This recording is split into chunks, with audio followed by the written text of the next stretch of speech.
સાબરકાંઠા જિલ્લાના પ્રાંતિજ ખાતે ઓબીસી અનામત વર્ગીકરણ સમિતિ દ્વારા પ્રાંતિજ તાલુકા સેવા સદન ખાતે આવીને પ્રાંતિજ તલોદના પ્રાંત અધિકારીને આવેદનપત્ર આપી રજૂઆત કરી હતી।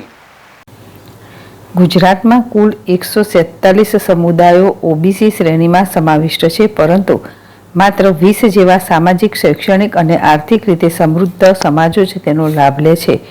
આ 20 સમુદાયોનો સંખ્યા ઓબીસીની કુલ સંખ્યાની 20% પણ નથી, પણ 80% અનામતની સીટ લઈ લે છે।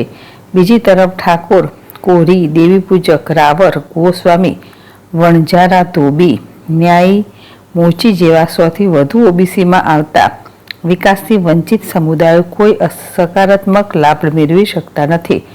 આ તફાવત દૂર કરવા ગુજરાતમાં પણ ઓબીસી અનામત વર્ગીકરણ તાત્કાલિક અમલમાં મૂકવા માંગ સાથે તથા અન્ય રાજ્યોની જેમ તાત્કાલિક ઓબીસી અનામત વર્ગીકરણ અમલમાં મૂકવામાં આવે તેવી માંગ સાથે આજે પ્રાંતિજ ખાતે ગુજરાત ઓબીસી અનામત વર્ગીકરણ સમિતિ દ્વારા પ્રાંતિજ તાલુકા સેવા સદન ખાતે આવેલ પ્રાંત કચેરી ખાતે આવીને પ્રાંત અધિકારી આયુષીબેન જૈનને આવેદનપત્ર આપી લેખિત અને મૌખિક રજૂઆત કરી હતી અને મહારાષ્ટ્ર, હરિયાણા, બિહાર, આંધ્રપ્રદેશ, કર્ણાટક, તમિલનાડુ, કેરળ જેવા રાજ્યોમાં ઓબીસી અનામત વર્ગીકરણ વર્ષોથી અમલમાં છે, જેને લઈને સરકારમાં રજૂઆત કરવા માંગ કરી હતી।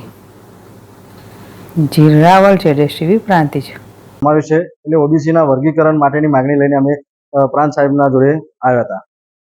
ઓબીસીની અંદર હાલ 146 જ્ઞાતિઓમાંથી 20% જેવી જ્ઞાતિઓ જે સામાજિક, શૈક્ષણિક અને આર્થિક રીતે સદ્ધર છે એ જ્ઞાતિઓ જ આ ઓબીસીનો તમામે તમામ લાભ લઈ રહી છે, જ્યારે 80% જેટલી જ્ઞાતિઓ કે જેમાં કુલ ઓબીસીમાંથી 80% વસ્તીનો સમાવેશ થાય છે એ વ્યક્તિઓને ખરેખર લાભ મળવો જોઈતો હોય પણ મળતો નથી। એટલે ઓબીસીના વર્ગીકરણ માટેનું આવેદનપત્ર આજે આપવા માટે આવ્યા હતા અને કાયદેસર ગુજરાત સરકારની અંદર એની સત્તા છે, કેન્દ્ર સરકારની અંદર કોઈ માગણી કરવાની જરૂર નથી અને ગુજરાત સરકાર પોતે એના માટે સક્ષમ છે કે જે ઓબીસી વર્ગીકરણની રચના કરી શકે।